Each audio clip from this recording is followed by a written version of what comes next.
time. Now, what does the Quran tell us about God? You have to realize I'm just about through with the Quran here, in my first time reading it. And now I was really caught. I searched my head. What does the Quran tell us about God? It tells us nothing could be compared to him. That he's outside anything that we may compare to.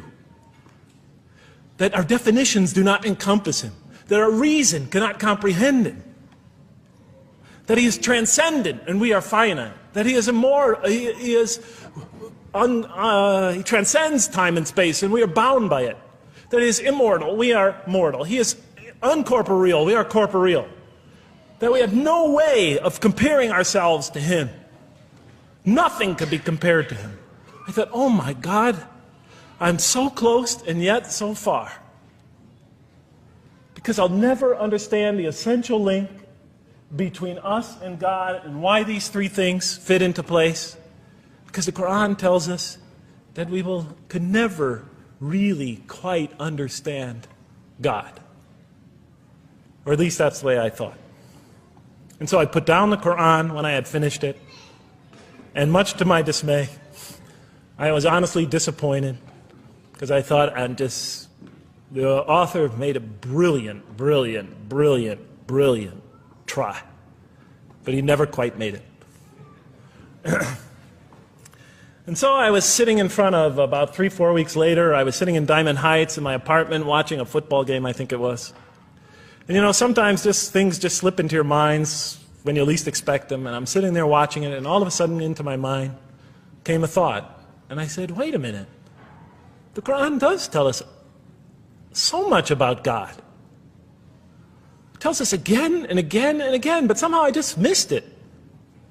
Just skimmed over it every single time. Because if you turn to almost any page, if you turn to the beginning of any surah, you could see time and time again essential information about God that I just thought was sort of a literary device, something to make it just sound more beautiful. Because if you turn to the beginning of any surah, you'll see the words Bismillahir Rahmanir Rahim, in the name of God, the most merciful, the most compassionate. If you read almost any passage, long passage, when you come to the end of it, it's punctuated by dual attributive statements like God is the merciful, the compassionate, God is the forgiving, the gentle, God is the kind, the protector, God is the generous, the truthful, God is, and so forth and so on. There are tens of thousands of such references in the statements in the Quran. What the Quran defines as God's most beautiful names, his attributes of perfection, repeated again and again and again on almost every page. And as I sat there, sitting by the television, I started to jot them down in my, on my little piece of notebook there. Same notebook I used to jot these down before. And I began to list from my own mind the attributes of perfection as I remembered them. And they were, God is the compassionate. God is the merciful. God is the forgiving.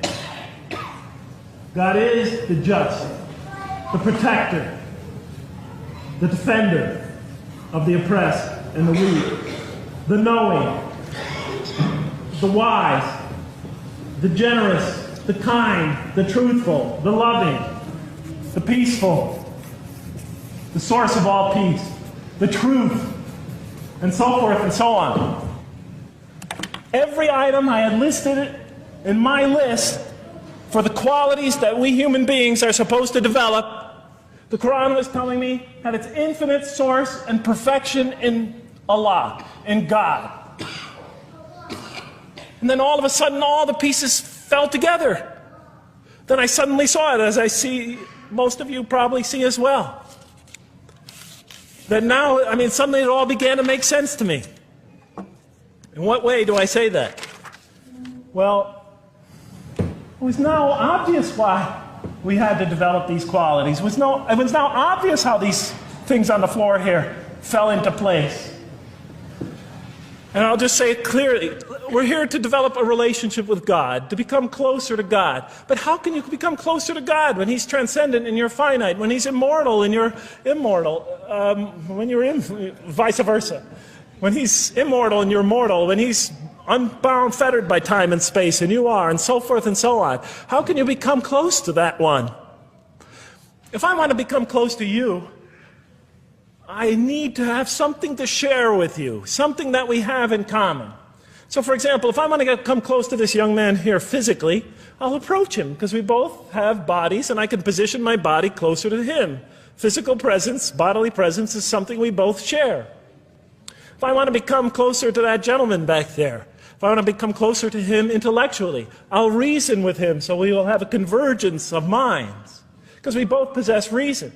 If I want to become closer to one of my sisters on this side emotionally, I'll try to appeal to their sentiments because we both share feelings and similar types of experiences that generate those feelings.